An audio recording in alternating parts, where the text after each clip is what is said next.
بسم اللہ الرحمن الرحیم۔ السلام علیکم محترم ناظرین، قصص الاسلام 0.2 میں خوش آمدید۔ آج ہم بات کریں گے حضرت معاذ بن جبل رضی اللہ تعالیٰ عنہ کے بارے میں۔ حضرت معاذ بن جبل رضی اللہ تعالیٰ عنہ کا شمار ان عظیم صحابہ میں ہوتا ہے جنہوں نے اسلام کی ترویج میں اہم کردار ادا کیا۔ آپ کا تعلق مدینہ کی مشہور قبیلے خزرج سے تھا اور کم عمری میں ہی آپ نے اسلام قبول کر لیا تھا۔ آپ بیت عقبہ میں شامل ہونے والوں میں سے تھے اور نبی کریم صلی اللہ علیہ وآلہ وسلم کے قریبی ساتھیوں میں شمار ہوتے تھے۔ حضرت معاذ رضی اللہ تعالیٰ عنہ کو نبی کریم صلی اللہ علیہ وآلہ وسلم نے امت کے سب سے بڑے عالم کا لقب دیا۔ آپ کو قرآن اور حدیث کا وسیع علم حاصل تھا اور آپ فقہ و اجتہاد میں بھی مہارت رکھتے تھے۔ نبی کریم صلی اللہ علیہ وآلہ وسلم ان کے اس جواب سے بہت خوش ہوئے۔ جب اہل یمن نے حضور کریم صلی اللہ علیہ وآلہ وسلم سے درخواست کی کہ ہمارے ساتھ آپ ایک ایسا آدمی بھیج دیجیے جو صرف امیر ہی نہ ہو بلکہ معلم بھی ہو، تو اس موقع پر آپ صلی اللہ علیہ وآلہ وسلم کی نظر مبارک معاذ بن جبل رضی اللہ تعالیٰ عنہ پر پڑی۔ چنانچہ آپ نے ان کو اشارہ کر کے بلایا اور کہا کہ اے معاذ، تم یمن چلے جاؤ، تمہاری وہاں ضرورت ہے۔ پھر آپ نے تبلیغ سے متعلق کچھ نصیحتیں فرمائیں اور ان کو وہاں کا گورنر مقرر فرما دیا اور کہا کہ اے معاذ، واپسی میں شاید تم مجھ سے نہ مل سکو گے۔ یہ سننا تھا کہ حضرت معاذ رضی اللہ تعالیٰ عنہ کے آنسو بہہ پڑے۔ آپ صلی اللہ علیہ وآلہ وسلم کے بھی آنسو شدت محبت کی وجہ سے بہہ پڑے۔ پھر جب روانہ ہونے لگے تو حضور کریم صلی اللہ علیہ وآلہ وسلم پیدل چل رہے تھے اور حضرت معاذ بن جبل رضی اللہ تعالیٰ عنہ سواری پر تھے۔ حضور صلی اللہ علیہ وآلہ وسلم ساتھ ساتھ چل کر نصیحت بلکہ وصیت فرما رہے تھے۔ اے معاذ، لوگوں کے لیے آسانی پیدا کرنا، مشکلات پیدا نہ کرنا، انہیں خوشی و مسرت کا پیغام سنانا، ایسی کوئی بات نہ کرنا جس سے انہیں دین سے نفرت ہو جائے۔ اس سفر کا منظر بھی عجیب تھا کہ محبوب پیدل چل رہے تھے اور محب سوار، جی ہاں، حضور صلی اللہ علیہ وآلہ وسلم پیدل تھے اور معاذ بن جبل رضی اللہ تعالیٰ عنہ گھوڑے پر سوار تھے۔ اس وقت سرکار دو عالم صلی اللہ علیہ وآلہ وسلم کتنے خوش تھے، اس کا اندازہ اس سے لگایا جا سکتا ہے کہ جب حضرت معاذ رضی اللہ تعالیٰ عنہ نے عرض کیا کہ اگر مجھے فیصلہ کرنے کے لیے قرآن و سنت میں کوئی چیز نہ ملے تو اپنی رائے سے اجتہاد کروں گا، حضور صلی اللہ علیہ وآلہ وسلم کو اس جواب سے اتنی خوشی ہوئی تھی کہ آپ صلی اللہ علیہ وآلہ وسلم نے فرمایا، اللہ تعالیٰ کا شکر ہے کہ اس نے اللہ کے رسول صلی اللہ علیہ وآلہ وسلم کے فرستادہ کو اس چیز کی توفیق دی جس سے اللہ کا رسول راضی ہے۔ پھر اس وقت وہ حالت بھی عجیب تھی کہ حضور صلی اللہ علیہ وآلہ وسلم نے حضرت معاذ بن جبل رضی اللہ تعالیٰ عنہ سے فرمایا، اے معاذ، ہو سکتا ہے کہ آج کے بعد تم مجھ سے پھر نہ مل سکو، شاید واپسی میں تمہارا گزر میری مسجد اور قبر کے پاس سے ہی ہوگا۔ یہ سننا تھا کہ اس عشق صادق کے پاؤں سے زمین نکل گئی اور زار و قطار رونے لگے۔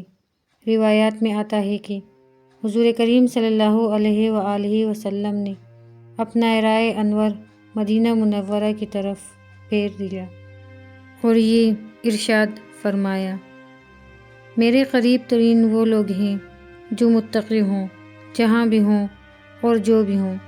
چنانچہ یہی ہوا کہ جب حضرت معاذ رضی اللہ تعالیٰ عنہ یمن سے واپس آئے تو سرکار دو عالم صلی اللہ علیہ وآلہ وسلم دنیا سے پردہ فرما چکے تھے اور حضرت معاذ بن جبل رضی اللہ تعالیٰ عنہ نبی کریم صلی اللہ علیہ وآلہ وسلم کے قبر مبارک پر حاضر ہو کر رو رہے تھے۔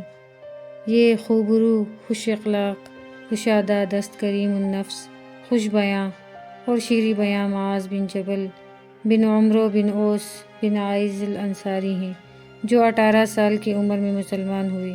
اس وقت تک آپ صلی اللہ علیہ وآلہ وسلم نے مدینہ ہجرت نہ فرمائی تھی۔ یہ مدینہ سے جا کر مشرف با اسلام ہوئے۔ بیت عقبہ میں شریک ہونے والے 70 جلیل القدر صحابہ میں سے ایک یہ بھی تھے۔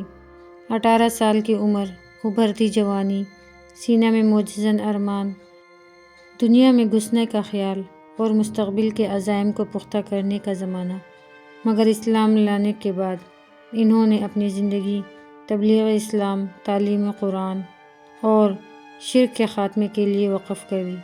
چنانچہ حضرت عمرو بن حموح بن جموح رضی اللہ تعالیٰ عنہ کو بت پرستی اور بتوں سے متنفر کرنے والوں میں ان کا بھی کردار تھا۔ دین کے مسائل سیکھنے اور قرآنی علوم پڑھنے میں اس طرح لگ گئے کہ ان کو دینی علوم میں مہارت تامہ حاصل ہو گئی۔ پھر سرور کائنات صلی اللہ علیہ وآلہ وسلم نے ان کے بارے میں وہ بشارت دی جس پر وہ بجا طور پر فخر کر سکتے ہیں۔ جماعت صحابہ میں آپ کو یہ امتیاز حاصل ہے کہ زبان نبوت ترجمان حقیقت سے آپ کو یہ سند عطا ہو۔ میری امت میں سب سے زیادہ حلال و حرام سے واقف معاذ بن جبل ہیں۔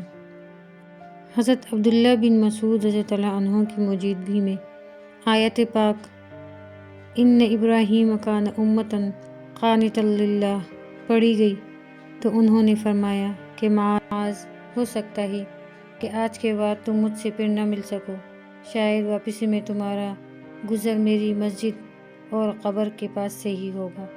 یہ سننا تھا کہ اس عشق صادق کے پاؤں سے زمین نکل گئی اور زار و قطار رونے لگے۔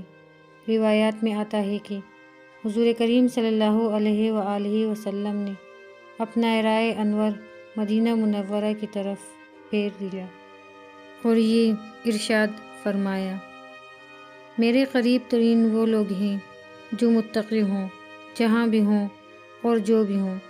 چنانچہ یہی ہوا کہ جب حضرت معاذ رضی اللہ تعالیٰ عنہ یمن سے واپس آئے تو سرکار دو عالم صلی اللہ علیہ وآلہ وسلم دنیا سے پردہ فرما چکے تھے، اور حضرت معاذ بن جبل رضی اللہ تعالیٰ عنہ نبی کریم صلی اللہ علیہ وآلہ وسلم کے قبر مبارک پر حاضر ہو کر رو رہے تھے۔ یہ خوبرو، خوش اخلاق، کشادہ دست کریم النفس، خوش بیاں اور شیریں بیاں معاذ بن جبل بن عمرو بن اوس بن عائز الانصاری ہیں، جو 18 سال کی عمر میں مسلمان ہوئے۔ اس وقت تک آپ صلی اللہ علیہ وآلہ وسلم نے مدینہ ہجرت نہ فرمائی تھی۔ یہ مدینہ سے جا کر مشرف با اسلام ہوئے۔ بیت عقبہ میں شریک ہونے والے 70 جلیل القدر صحابہ میں سے ایک یہ بھی تھے۔ 18 سال کی عمر، ابھرتی جوانی، سینہ میں معجزن ارمان، دنیا میں گھسنے کا خیال اور مستقبل کے عزائم کو پختہ کرنے کا زمانہ، مگر اسلام لانے کے بعد انہوں نے اپنی زندگی تبلیغ اسلام، تعلیم قرآن اور شرک کے خاتمے کے لیے وقف کر دی۔ چنانچہ حضرت عمرو بن حموح بن جموح رضی اللہ تعالیٰ عنہ کو بت پرستی اور بتوں سے متنفر کرنے والوں میں ان کا بھی کردار تھا۔ دین کے مسائل سیکھنے اور قرآنی علوم پڑھنے میں اس طرح لگ گئے کہ ان کو دینی علوم میں مہارت تامہ حاصل ہو گئی۔ پھر سرور کائنات صلی اللہ علیہ وآلہ وسلم نے ان کے بارے میں وہ بشارت دی جس پر وہ بجا طور پر فخر کر سکتے ہیں۔ جماعت صحابہ میں آپ کو یہ امتیاز حاصل ہے کہ زبان نبوت ترجمان حقیقت سے آپ کو یہ سند عطا ہو۔ میری امت میں سب سے زیادہ حلال و حرام سے واقف معاذ بن جبل ہیں۔ حضرت عبداللہ بن مسعود رضی اللہ عنہ کی موجودگی میں آیت پاک ان ابراہیم کان امۃ قانتا للہ پڑھی گئی تو انہوں نے فرمایا کہ معاذ بھی ایک امت تھے، اللہ کے فرما بردار تھے۔ ان کے متعلق آپ صلی اللہ علیہ وآلہ وسلم سے دریافت کیا گیا تو آپ نے فرمایا، جانتے ہو، امت وہ شخص ہے جو لوگوں کو خیر کی باتیں سکھاتا ہے۔ حضرت معاذ بن جبل رضی اللہ تعالیٰ عنہ کے متعلق نبی کریم صلی اللہ علیہ وآلہ وسلم کا یہ ارشاد بھی منقول ہے، معاذ کو قیامت کے دن علماء کی پیشوائی حاصل ہوگی اور ایک بڑا درجہ ان کو ملے گا۔ حضرت معاذ بن جبل رضی اللہ تعالیٰ عنہ کو اللہ تعالیٰ نے علم کی گہرائی اور گہرائی عطا کی تھی، تو جہاں انہوں نے اللہ تعالیٰ کے احکام کی بجا آوری اور حضور کریم صلی اللہ علیہ وآلہ وسلم سے عشق محبت اور سنت کی پیروی میں کوتاہی نہ کی، تو وہیں حقوق العباد کی رعایت بھی بڑی شدت سے فرماتے رہے۔ چنانچہ ان کے حالات میں لکھا ہے کہ ان کی 2 بیویاں تھیں، جب ایک کی باری ہوتی تو دوسری کے گھر میں پانی تک نہ پیتے اور نہ وضو فرماتے۔ ان تمام خوبیوں کے ساتھ ساتھ وہ اس عظیم خوبی سے بھی بہراور تھے جس کو اپنا کر مسلمانوں نے عظمت حاصل کی تھی، جس خوبی کی بدولت مسلمانوں کا دبدبہ، شان و شوکت اور نام تھا، اور جس کو چھوڑنے کے بعد مسلمان پستی کی اتھاہ گہرائی کی طرف مسلسل رواں دواں ہیں، اور جہاں دیکھو مسلمان ذلت و رسوائی کی زندگی گزار رہے ہیں۔ حضرت معاذ رضی اللہ تعالیٰ عنہ نے اسلامی حکومت میں کئی اہم خدمات انجام دی۔ آپ نے مدینہ میں ایک مدرسہ قائم کیا جہاں لوگوں کو دین کی تعلیم دی جاتی تھی۔ حضرت عمر رضی اللہ تعالیٰ عنہ کے دور میں بھی آپ کا مقام بہت بلند تھا اور آپ کو فقہ و فتوے کے میدان میں غیر معمولی حیثیت حاصل تھی۔ جہاد میں بھی حضرت معاذ بن جبل رضی اللہ تعالیٰ عنہ کی شجاعت نمایاں تھی۔ آپ نے غزوہ بدر، غزوہ احد، غزوہ خندق اور فتح مکہ سمیت کئی معرکوں میں حصہ لیا اور بہادری سے لڑے۔ نبی کریم صلی اللہ علیہ وآلہ وسلم کے ساتھ ان کی محبت اور عقیدت بے مثال تھی۔ وہ ہمیشہ دین کے فروغ کے لیے کوشاں رہے۔ 18 ہجری میں شام کے علاقے میں طاعون کی وبا پھیل گئی، جس میں حضرت معاذ بن جبل رضی اللہ تعالیٰ عنہ بھی مبتلا ہو گئے۔ وفات کے وقت آپ نے فرمایا، اے اللہ، میں تجھ سے محبت کرتا ہوں اور تیری رضا کا طلبگار ہوں۔ آپ کی وفات پر حضرت عمر رضی اللہ تعالیٰ عنہ اور دیگر صحابہ کو گہرا صدمہ پہنچا۔ حضرت معاذ بن جبل رضی اللہ تعالیٰ عنہ کی زندگی ہمیں سکھاتی ہے کہ دین کا علم حاصل کرنا اور اسے دوسروں تک پہنچانا سب سے بڑی عبادت ہے۔ اللہ ہمیں بھی دین کی سمجھ عطا فرمائے اور ہمیں ان کے نقش قدم پر چلنے کی توفیق دے۔